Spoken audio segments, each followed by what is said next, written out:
This podcast is brought to you by Penji. Penji is a creative subscription service that gives you access to pre-vetted, agency-trained creatives from all over the world.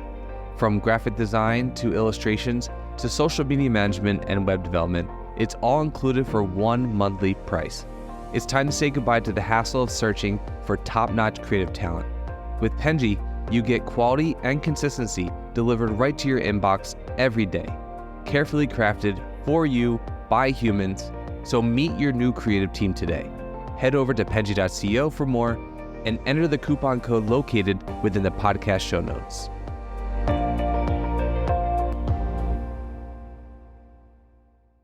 Hello, everybody. Welcome to the Fully Managed Podcast. This is the podcast where we discuss marketing and business tips to help assist you in your business journeys. I'm your host, Daniela, and I'm Penji's Partnership Coordinator. I'm joined here today with a very special guest, Jason Berkowitz from Break the Web. Hi, Jason. How are you? I'm doing great, Daniela. Thank you so much for having me. It's great to be here. Thanks for being here on the podcast today. I'm very excited to talk to you. Now, to get started and kind of break the ice a little bit, can you tell us a little bit about yourself, who you are, what Break the Web is all about, anything that we need to know about you, your favorite color, all of that? My favorite color is blue, and it's all over our branding because of that. But with that, Break the Web, we're an SEO agency that focuses on helping in-house marketing teams of B2C, D2C brands just make the annoyances of SEO, the nuances and the ambiguity of SEO just a lot less annoying and make it more manageable, measurable, and allow brands to see success. Me personally, I've been doing SEO since about 2010 and started as a freelancer. And over time, when you start delegating things out, you bring on people to help you with things. And before you know it, you have an agency. So I currently serve as both the founder and SEO director at Break the Web. That's so cool. So can you tell me a little bit about how the journey to having your own agency kind of happened? I'm always curious to hear that because I think we hear a lot of people who work with agencies, but not a lot of people have the guts, I guess, to have their own. So I want to hear your story.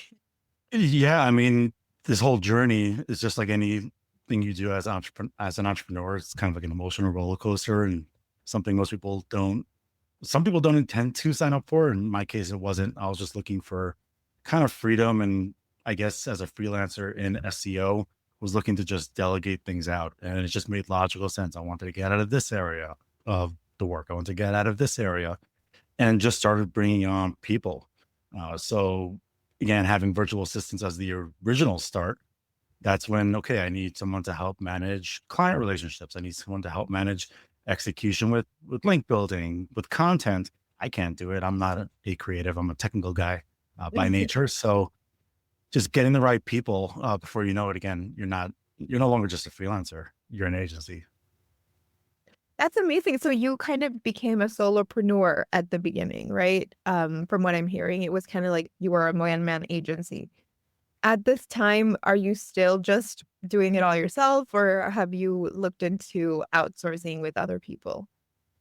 Yeah, I was handling a lot myself. I was working in a completely different field, a different career, and wanted to do something from home. Just didn't want to leave the house, didn't want to do much. And I stumbled upon SEO for my previous career. I was a personal trainer in New York City and wanted to see how I can get inbound leads, have people come to me instead of me having to rely on the gym's leads. And over the course of a few months, connected with the right people, took some training. I was able to learn, again, SEO was very, very different at the time, help bring in a website to the top for Personal Trainer NYC, which was getting traffic. But then I'm like, forget personal training, I'm going to lead into SEO and dive deeper into that journey. And, I did this for my website. I can do this for other websites too. And then I was doing it all myself just because of budgets being tight, wanted to make more money. And then I started bringing in virtual assistants. Virtual assistants were kind of like the easy way to just help make things during the day-to-day a little bit easier once I had more revenue coming in, and then start to get other experts in their field. That's incredible. I think what I can't believe is that, you went from being a personal trainer to doing SEO. It's such a huge career change. Actually, I wanted to ask you because I did some research and I know that you started this back in 2010, which I mean, that's what, 15 years ago? Yeah, 15 years ago. That's a long time. And I think back in 2010, correct me if I'm wrong, because I was also super young and I was not like anywhere near being in the workforce. So I might not know the scope, but I feel like SEO wasn't as big of a thing as it is now. Um, I feel like nowadays I hear everybody talking about SEO, and using SEO for even like not for just website, but social media strategies and just like in general. I think it's a very big part of digital marketing. And I wanted to ask you, from way back in 2010 up until now, how has that changed? How has, the SEO landscape changed and what challenges or, benefits, like, has it gotten easier? Have you noticed? And have you like had to adapt to with all of these shifts? Yeah, a lot of great questions. I think SEO was just as popular at the time, but I think the perception has changed over the years. I think just because the algorithm and the tactics and what was working very well was so vastly different at the time that SEOs, and I guess my own biased impression was SEOs were like these magicians that can do some cool things behind the scenes and then bam, you're ranking. It wasn't and even at the time, Google wasn't as transparent about what works and what doesn't. And even their algorithms changes over the years has made things more advanced and has required what you do in SEO to be a lot more tactical, strategic, a bit more hands-on. I mean, my first few months of SEO, you can get results literally with the click of a button, just by using various spam tools. That was the standard though, and it worked. And Google just making algorithm updates and releasing information required everyone to adapt and evolve. And people who are still in SEO and have been doing SEO for just as long have kind of this mentality of adapt and evolve with all the changes. So is it harder? I don't necessarily consider it harder than it used to be. I think it's just different.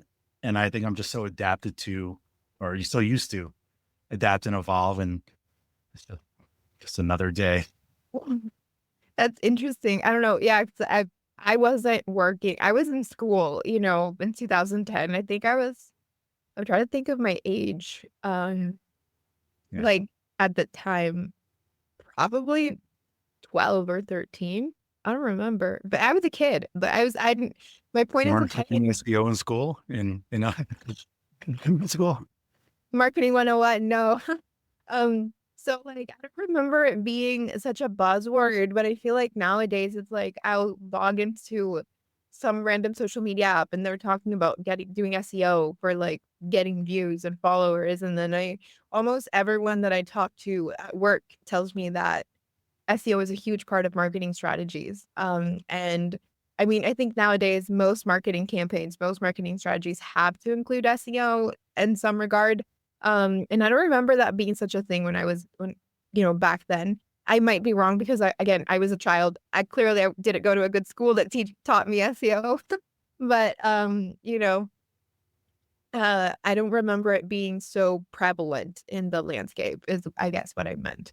Yeah. I think just digital marketing has become a bit more uh, holistic and well-rounded over the Yeah. years to include SEO work. SEO at the same time back in the day had this weird stigma to it that, oh, they're spammy. You're going to get your website penalized Yeah. because you can absolutely get penalized back in the day.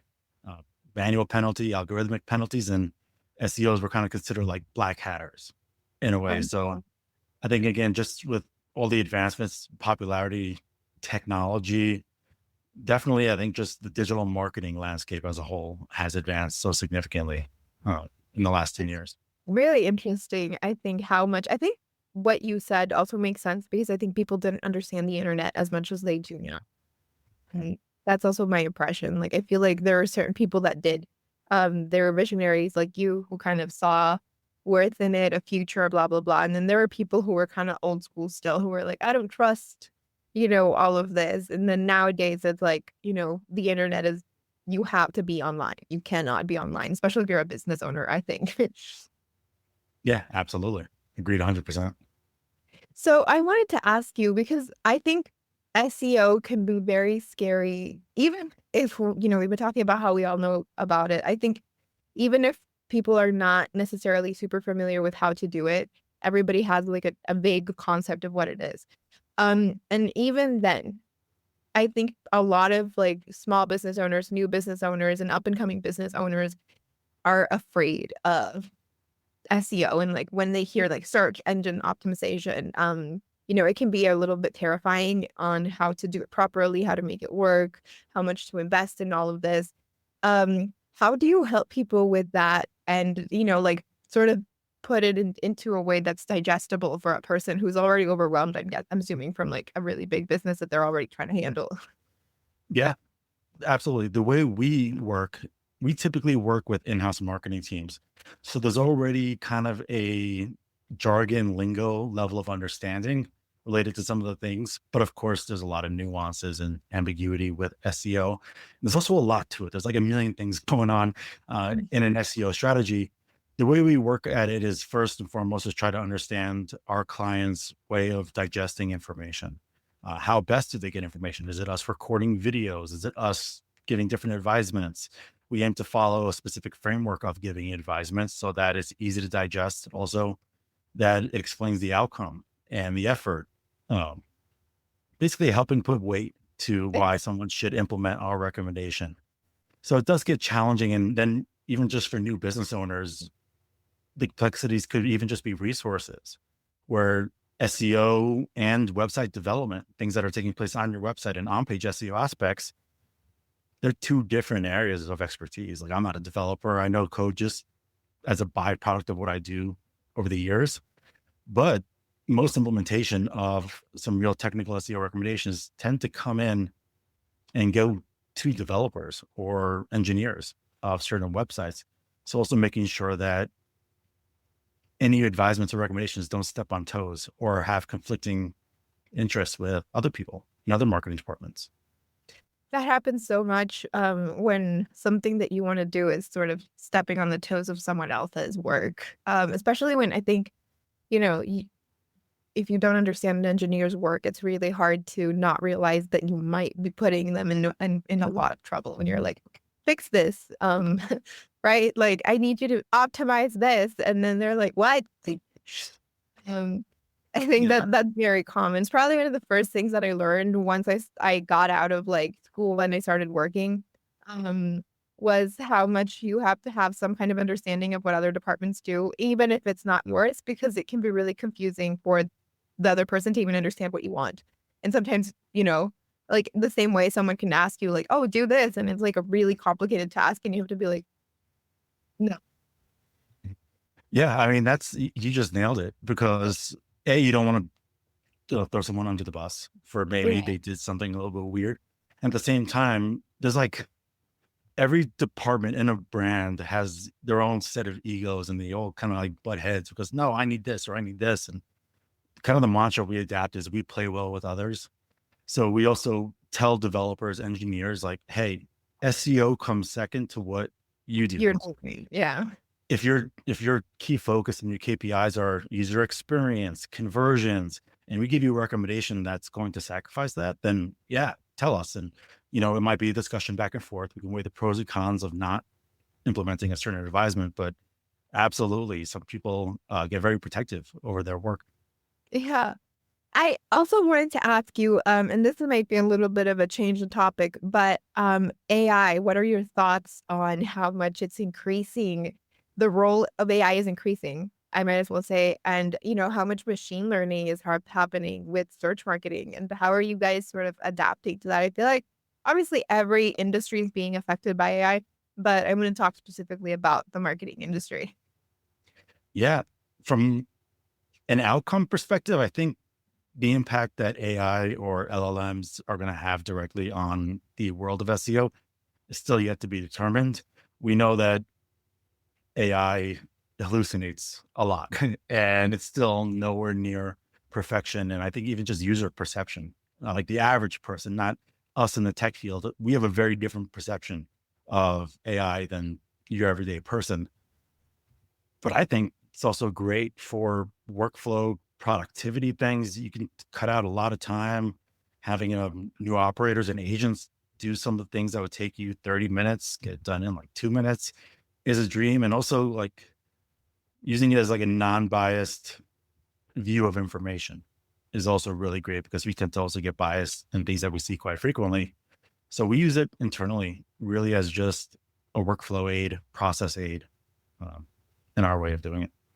Yeah, I use it. I use it internally as like I think I've said this in another podcast. It helps me get rid of the blank page. It helps me sort of have something to work from. Uh, I remember when I was in college, you know how you have to write college essays to get in?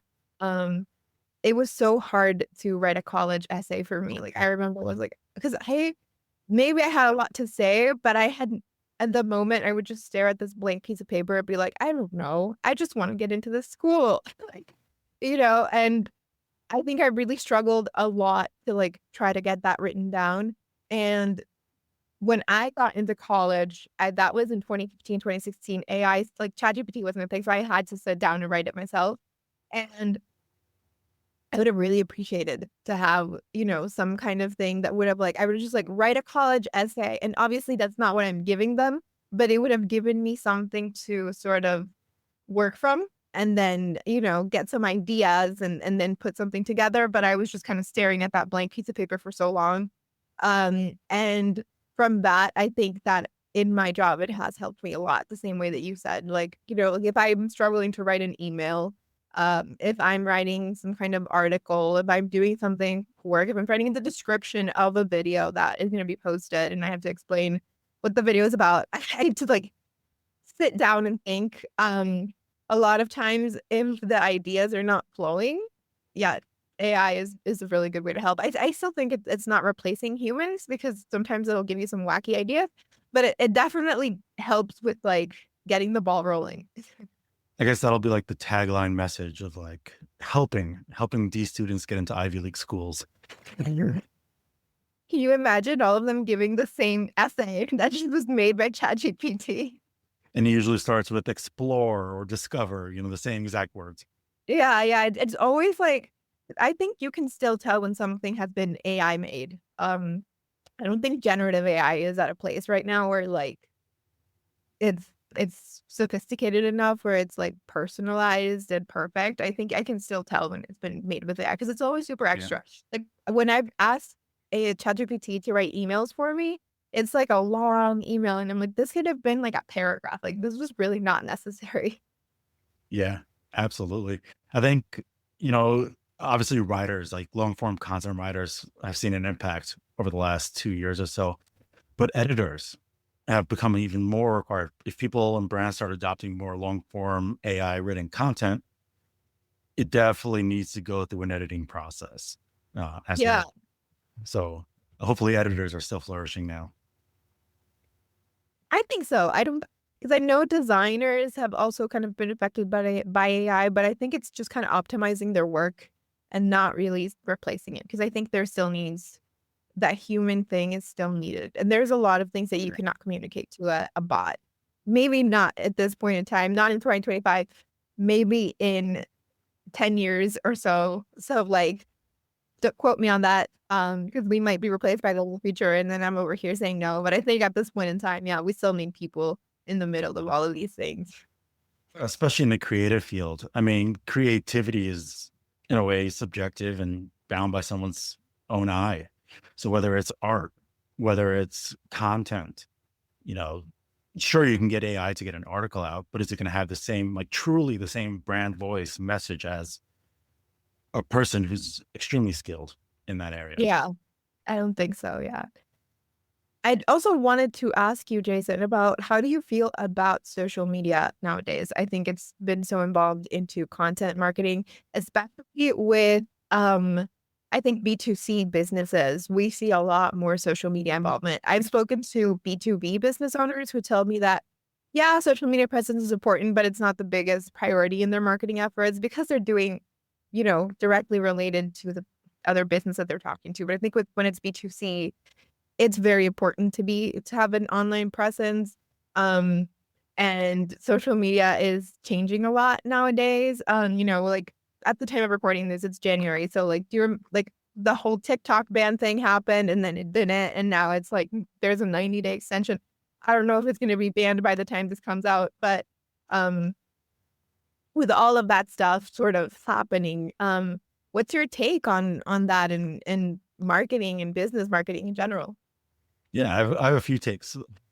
On the personal side, I'm not a fan of social media myself. I like to have certain levels of privacy. The only one I'm really active on is LinkedIn, just because I like to stay up to date, connect with people, read other people's interesting business related, work related posts. But when it comes to brands that are in the D2C market, I will admit I do have the social profiles, and I'm the biggest sucker for ads. I am an impulsive buyer, and I'm the easiest person. You throw a retargeting ad at me, I am going to buy and I'm going to convert.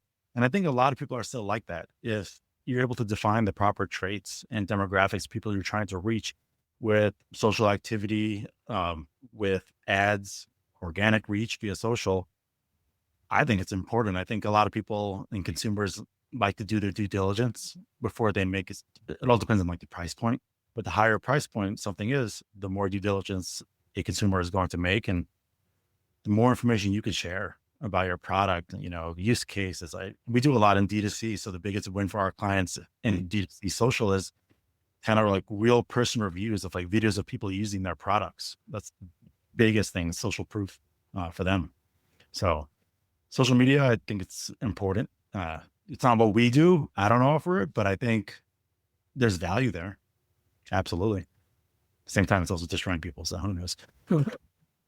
Do you think that it's worth investing on every platform that is coming out, not just social, but I think there's like different sort of waves that the internet is currently going through. I mean, people are using SEO for social media.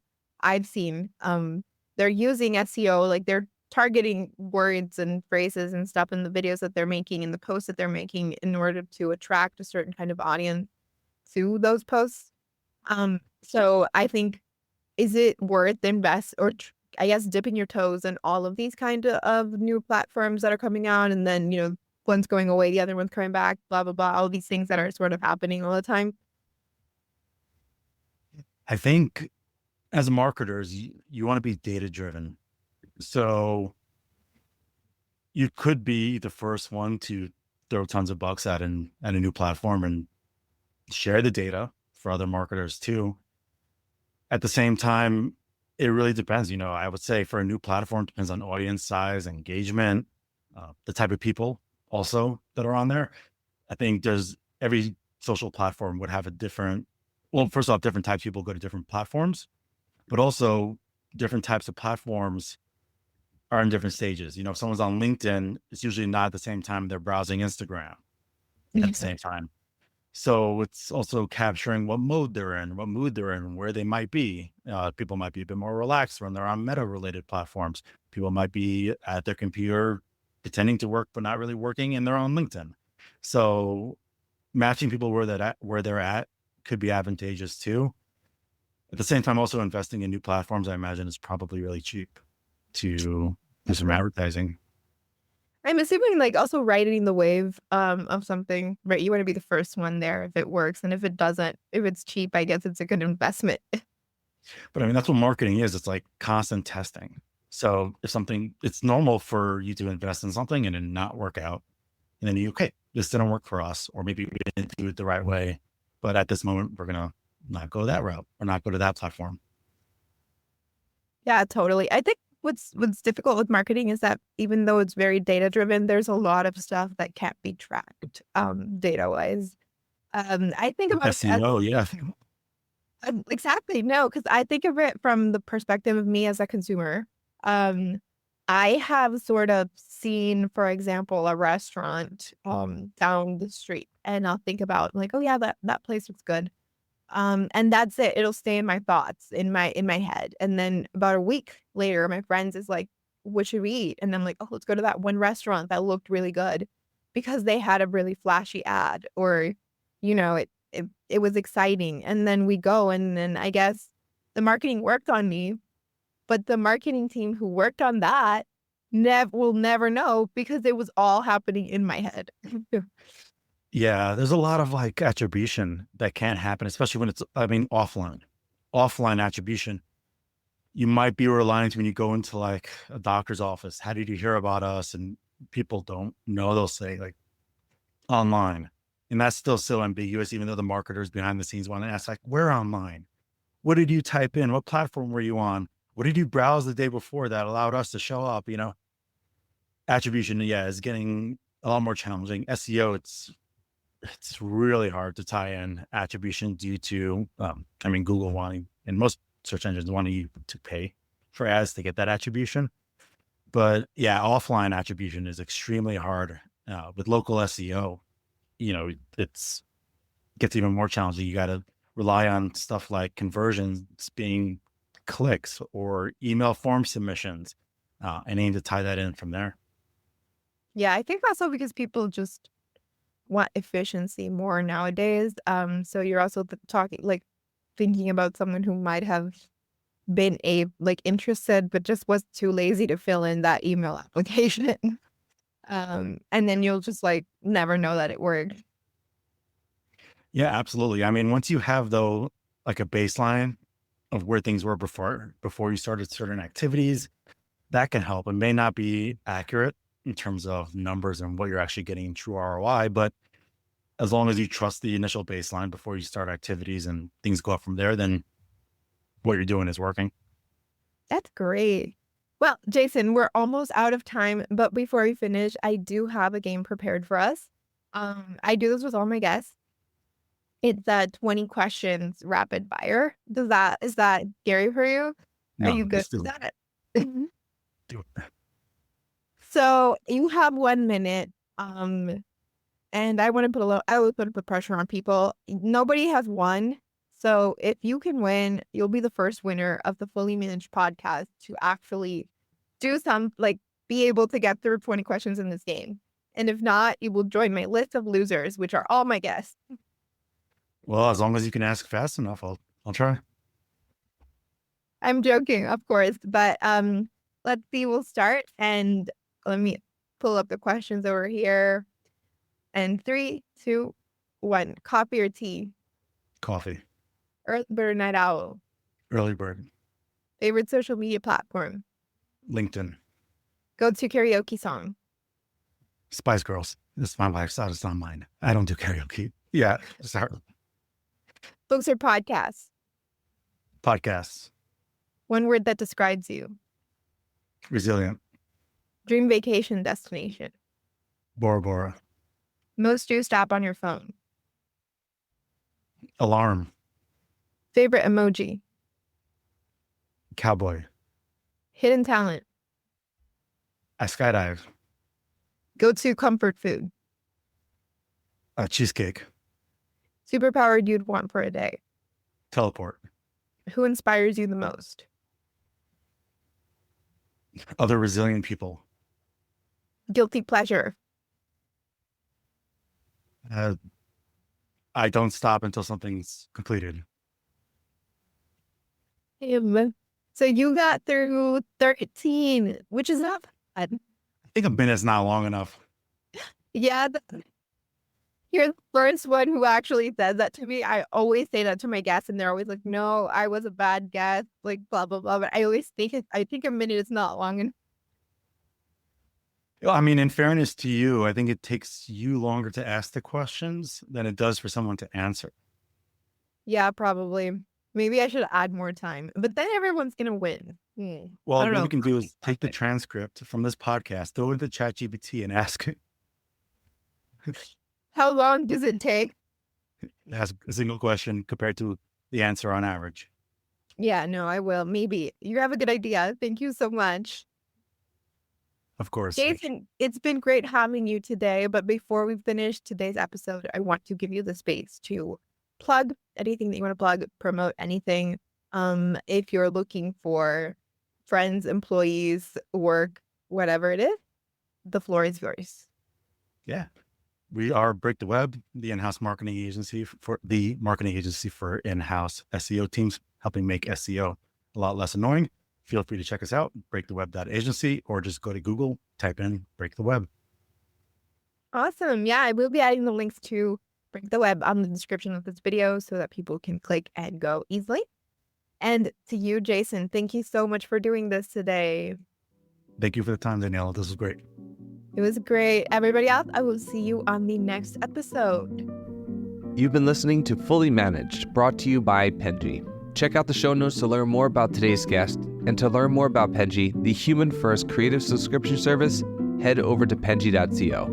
And by the way, if you're still listening, it would mean the absolute world to us if you were to share this podcast with a friend and, of course, subscribe.